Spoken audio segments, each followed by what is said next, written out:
Croeso, welcome to another podcast brought to you by WCVA, Wales Council for Voluntary Action, in collaboration with the Talon Network. The aim of these podcasts is to complement the discussion paper that WCVA and Talon published earlier in August around building resilient and empowered communities. And it's part of our work to help capture and harness the third sector's views and ideas and specifically its expertise working in communities in order to influence the new approach to building resilient communities after the end of Communities First, at the end of this financial year. My name is Russell Todd. I work on Communities First, but I'm also involved in some of the policy work around resilient communities at WCVA. And I'm really grateful to have in Cardiff with me Marianne Mannello. Hello, Marianne. Hi, Russell. And via Skype, and hopefully the connection will be reliable, but so far so good. In Colwyn Bay, I have Millie Boswell. Good morning. Hello, good morning. So we're going to look at the discussion paper, some of the specific aspects that appeal to yourselves working in the play sector, and looking at this maybe through the prism of young people and families. Can you first of all just tell us a little bit about yourselves and what you do in the organisations that you work for? Sure. My name is Marianne Mannello. I'm an Assistant Director at Play Wales. My policy area is support and advocacy. Play Wales is the national charity for children's play here in Wales, and we advocate for the right for children to play in their own communities and to have enough time, space and tolerant adults around them that support their play. And I'm Millie Boswell. I work for Community and Voluntary Support Conwy, which is Conwy's Voluntary Services Council.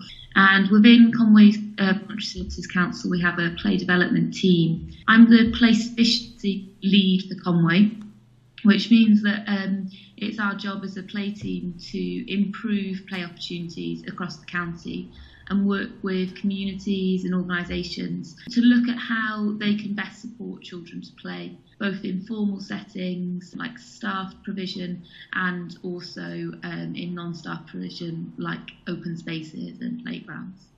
So Welsh Government announced that it was phasing Communities First out, and WCVA is involved by the Community First Support Service in helping that happen in different communities.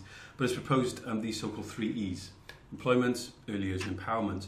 And one of the things that the discussion paper is focusing on is the empowerment aspect, because the trajectory of early years and employment has been set for quite a while in terms of sort of families first, flying start. There's some things around sort of children first and pioneer areas with that. You've got communities for work. Communities First itself had an increased focus on employability for a number of years. So WCVA feels that the trajectory of those two is relatively set, but it's the empowerment E, it's the other E there, that perhaps is relatively less defined. So when we're talking about empowerment and we're talking about young people shaping how they play, tolerant adults, which is an interesting term, how might that look in that sort of play context? Well, in terms of empowering children to play, there are some conditions which support play in general. We want to focus on children being part of their own communities. When children feel part of their own communities, it supports social inclusion, supports community cohesion, supports peer and place attachments. So those conditions, whittled down, are quite simple. It's children having enough time to play. Children lead very structured lives now, perhaps more than we did when we were younger. So children having time to play on their own accord as they choose to do. Children having enough space, and that doesn't have to be a fancy, very expensive play area somewhere. It might be a corner of open space in a community, a bit of derelict land, their own streets, the pavement outside their homes. Children see the play value in lots of spaces, so sometimes their view, well very often, their view of what makes a space good for playing is very different than an adult view. So in terms of empowerment, what we need to be doing is looking at space through a children's lens. We need to be listening to what children are saying, and when we're listening to children about their play, it's actually about observing how they're playing, how they're using a space. It's not sitting children down and saying, right now I'm going to talk to you about your play. Taking children away from their playtime to ask them about their play is not going to solve the problem around finding good spaces for play. And then the third condition in particular, and there are other little ones on the side, but the third key one is the bit about permission, about good attitudes of adults to support children's play. You said the word tolerant adults was interesting. It's a bit more of a positive term. It's trying to coin and put a positive twist on what children say is one of the things that stops them playing out and feeling part of their communities is grumpy grown-ups. So actually having tolerant adults, whether that's parents who feel safe and confident to allow their children out to play, or neighbours who celebrate the noise of children and the sound of children and the presence of children in their communities. Those are conditions that contribute to a play-friendly community, a playful community, and we think ultimately a resilient, resourceful and empowered community. Yeah, and I think interestingly, coming in on the kind of empowerment issue, it's central to empower the children to have a voice in terms of their play opportunities. Also, interestingly, it's important that we often empower the parents around their children's play opportunities. So a lot of parents talk about, yes, we understand the importance of children going out playing, we understand they gain all sorts of benefits from it, but they feel disempowered to let their children out because they have worries around some of the barriers to playing, like worries about strangers, worries about traffic, worries about not having those spaces close to them.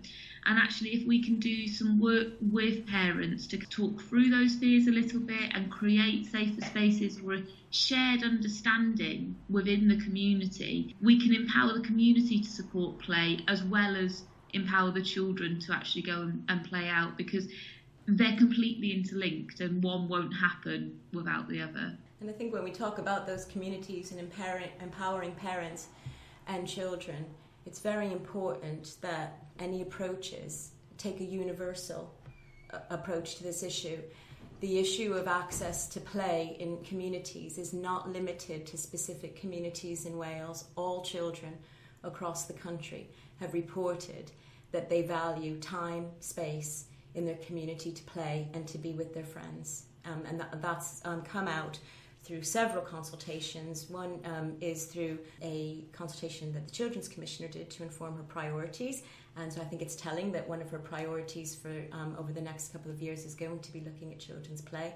And then also through assessments that local authorities have undertaken to inform play sufficiency, more and more children report that if they feel satisfied with their play opportunities in their own community, it's because they have enough time and some good support to do that. And that empowering parents and children will only come if there is an infrastructure to support that. So, when Millie talks about working and empowering parents, she can do that because Conwy, through CVSC, has a play development team that she mentioned. We are seeing play development teams shrink across the country. We're seeing play services shrink across the country.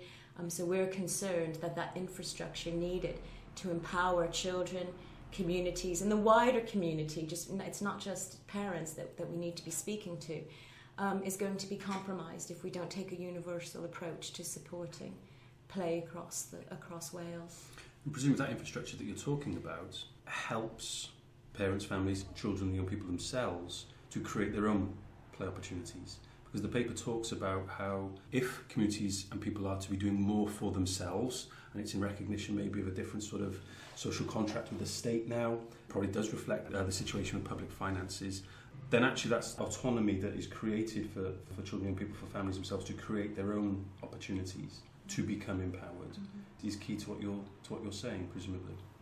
Yeah, and I mean, we've got some examples here in Conwy of very small scale projects just within small communities where actually development work, sort of community development work, has really enabled play to occur unhindered and in a kind of very natural way that's integrated in the community. So one of the things that's been particularly successful has been the Playbox idea, which actually originated with the Wrexham play development team. So they came up with this idea of putting a box, a bit like a kind of grit box for in the winter for when it snows, but filled full of what we call loose parts, which is essentially junk materials. So tyres, tarpaulins, I suppose what you could kind of see as den building materials. putting that in a community, with the community taking ownership over it and opening it up kind of whenever they feel like it, really. So it's not a formal form of volunteering. It's when they are kind of around and able to just open it up. And then the kids have opportunities to play with the junk resources in ways that they might not otherwise have done. And the key thing about that project is actually it sort of becomes less about the resources, but more about the statement of ownership over that space and the kind of expectation that we want to see children playing out in our community. This is a kind of statement of that we're willing to have this box and to have these kind of den building materials out. And it kind of states that actually this is a place where children should be and we want them to be. And that's worked really well. But like Marianne was saying before about infrastructure, that's only worked because the community have been able to access training around that, support for insurance and all the kind of ins and outs that goes with that they can access from both the Voluntary Services Council and then in terms of the specific play training from us as play development workers. And I suppose that project has worked wonderfully, but it takes a long time and it sounds so simple to just put a box in a community.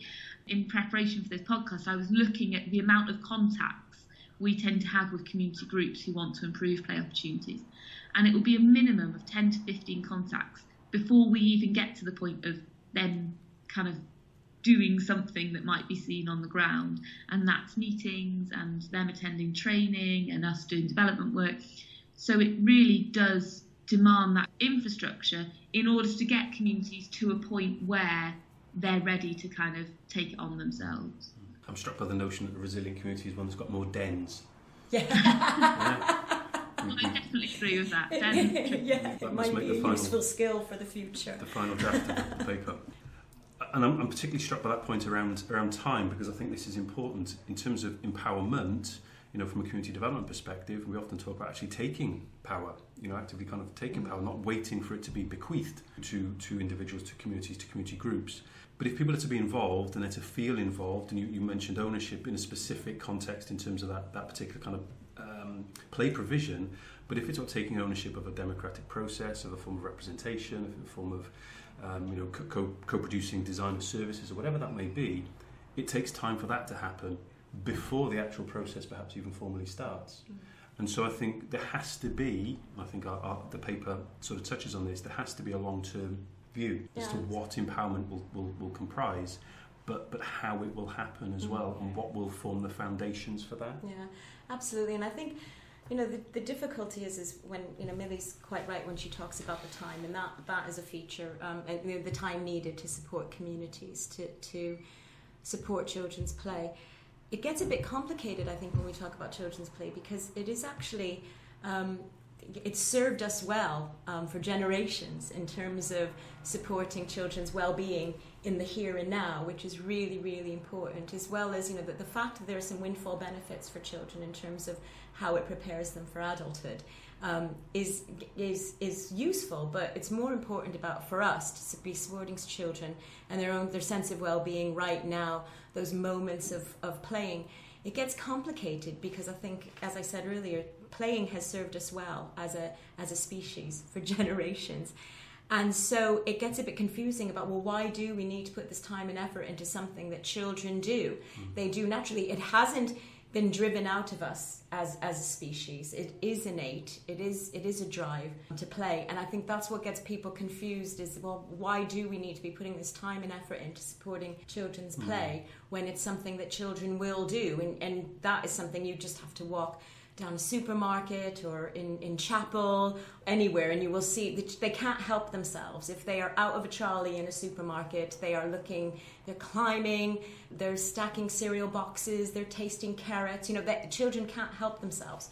But our society has changed over those generations, and the society that we've placed our children in now and that we're raising them in does come with these challenges that we haven't faced prior, and those are quite environmental challenges. Millie was already mentioned some of the things that parents report feeling anxious about. They're all fears. Some of them are perceived, that is in terms of strangers and the dangers that brings children. There's no evidence to suggest that children are in any more danger from people they don't know now than they have been through generations. The other fears are real in terms of the speed and volume of traffic. The structure in children's lives is unprecedented. The pressure we put on them to attain educationally has only increased over the years. It hasn't decreased, despite loads of evidence to suggest that we're putting too much pressure on children. So those are only things, those sorts of conditions, particularly the environmental ones, about children making their way through their communities. Those are only things that adults can change. The responsibility is on adults to think about street design, to think about the way they're driving through communities, to think about slowing traffic down, to think about allowing children to play in a space that traditionally had a no-ball game sign up for some bizarre reason. Putting pressure on children to find time and space for playing isn't fair because it's changed so much. The infrastructure thing gets a bit confusing for people because it's one of the things when we watch children we know they're playing. But if we do want to create communities where children feel part of and feel included in, one of the best ways to do it is to make a community a more playful and more play-friendly one. And I think that's a really key point about what you were saying, Russell, about the long-term nature of working with communities. We find that actually just going into a community and saying, we think you have barriers to playing here, we think you should do this, it doesn't work. It has to come from the community themselves. And actually our really successful projects have been when parents normally and other members of the community have identified some of those barriers that Marianne was talking about and have said, actually, we don't think children are getting enough play opportunities, the same opportunities that we had when we were younger, when we grew up in this same community, and identifying things like increased traffic. So to take one example, we've worked over a very long period of time. It's been about 2.5 to 3 years now with a community group in a very rural area, and a main road divides the community in two, and because of increased traffic on that road, the children on one half of the community can't cross to the park. Now, that's a very real barrier to those children, and the parents in the community identified that. We've worked with them over 2.5 years to develop ways of tackling that, of thinking about how they could become empowered to do something about that. And they're an incredible group, really motivated. And that never would have come from us going in and saying, oh, we think you have a problem here. It has to come from them, and it has come from them, and they're incredibly passionate about what they do. But it is a really long-term effort. Only now are they at the point where they're putting in applications to funders and things like that. You're talking about a specific community there, Millie. I think that's a terrific example of how long it can take to build up the trust between the community and people like yourselves who are coming in a position to support, but to gain the confidence. Maybe there's aspects of governance related to bidding for funds, etc. And that's a perfect example. But you're presumably talking a relatively small community. Yeah. And I think one of the things that the paper's looking to explore is the ongoing sort of viability or the merits of spatial approaches, these so-called place-based approaches. Communities First has been a place-based approach ever since it started, albeit the scale has perhaps changed from iteration to iteration of that programme. But there was a feeling that perhaps there was a lukewarm regard for that now. But something like Children First, the so-called children's zones, the pioneers they have identified are fairly targeted, relatively small areas. So there still seems to be some regard for place-based approaches. In your experience and working with the groups that you do, and again perhaps the example of the playbox you suggested is it's very neighbourhood-based. It's almost kind of like almost a micro level. It's lower again in some respects than community as a general term. To what extent does place-based still matter within the play sector in your experience? Like you say, it's really important for children themselves and their parents for it to be on that neighbourhood level, because actually children won't travel by foot or by bike that far, and something as simple as a small stream or a boundary of a field, that can be their boundary and that's where they stop.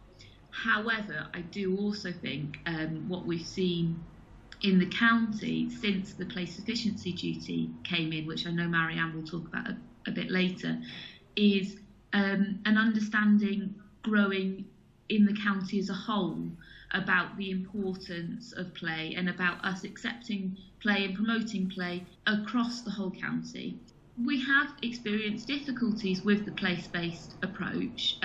One of the joys of play provision and play itself as well is that it is inclusive and it doesn't look at postcodes before accepting children on, and that has created a real problem when that's been part of funding stipulations or that kind of place-based approach. We've been running some summer holiday staffed play provision, and that's been a community-based thing as well. The town and community councils have funded it, and then the local authority has worked with us as the Voluntary Services Council to run it. And we've had some really nice comments from parents saying that this is bringing the community together, it's increased community spirit and pride in the local area, and a fantastic opportunity to get out and mix with others. Now that all happens because it's free, but also there are no controls on who can access and who can't access it. And I think that's a really important thing to focus on. Mm-hmm. I mean, I think those interventionist programs can be quite useful in terms of supporting empowerment, supporting resilience, but they should be complemented and supporting children to develop their own resilience and to be empowered. We know that every kind of ounce of children's being is about their urge to play, and so playing needs to feature in any program that's looking to develop community cohesion. Children need to be seen as part of their communities, not just up until the age of 5 and not just beyond the age of 18. You know, those are crucial years, and we can't forget the role that communities have in supporting children to have a sense of well-being during their childhoods. It's a really important feature. So while interventionist programs have a role to play in addressing some issues, they should be as play-based as possible. What we found working as a Families First project is that actually when you open up those play opportunities to everyone, it's not that you lose the people that you're perhaps trying to do more targeted intervention work with. In fact, you gain more because there isn't that stigma attached. It's very inclusive, and children and their parents want to come. You don't have to sell it to them. It's something they're asking for. And so through particularly staff play provision, but also things like increasing community space, you create that contact, you build up that trust, those relationships that then enable you to do that perhaps slightly higher level intervention that you might not otherwise have got with those kind of harder to reach families. It's a nice way to start either that community development approach or that family support approach, is just offering a more informal opportunity. And very often the biggest thing that staff play provision can do, particularly in communities, is to give parents the opportunity to understand their children's development. Some of the difficulties that all parents face in terms of supporting their children's plays is maybe just not being up to speed with what's driving children. Children need to rough and tumble. They lark about. They call one another names from time to time. They want to climb. They want to be active. And sometimes it's hard for parents to understand that is part of children's development. If it's seen as something that's challenging for them, then it becomes an issue, and children get targeted for support that they may not actually answer their needs. What they might just need is that enough time and space to kind of work through the climbing, the rough and tumbling, the mickey taking, all of those things that we all remember. If we asked any of our listeners what they enjoyed doing as children, they will remember those sorts of experiences. And that's what children are asking for, and that's what children say they benefit.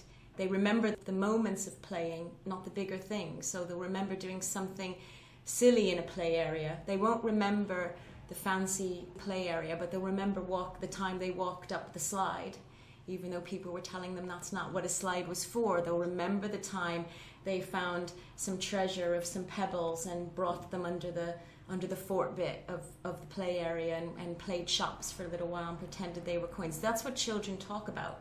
They don't talk about the equipment, and they talk about, when we talk about staff play provision, they talk about the relationships, the conversations they've had with the play workers, the things they've done with play workers, not the big things about where they are, but those little moments of playing. And that's what we're trying to support with some play projects. It's just about making sure that children are visible in communities and there's a legitimacy of them being there, and it is a more democratic approach to community and place buildings when we feature children as part of that.